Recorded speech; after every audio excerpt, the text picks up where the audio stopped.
بسم اللہ الرحمن الرحیم۔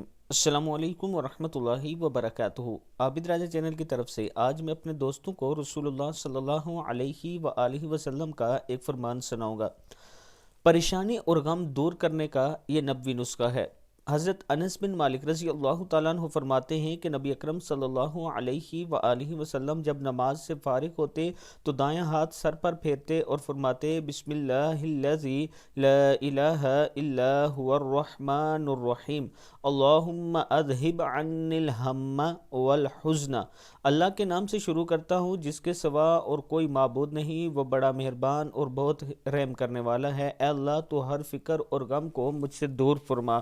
ایک اور حدیث شریف میں آیا ہے کہ اللہم اذہب عنی الہم والحزن، اے اللہ تو فکر اور غم کو مجھ سے دور فرما۔ اللہ تعالی ہم سب کو اس پر عمل کرنے کی توفیق دے۔ السلام علیکم ورحمۃ اللہ وبرکاتہ۔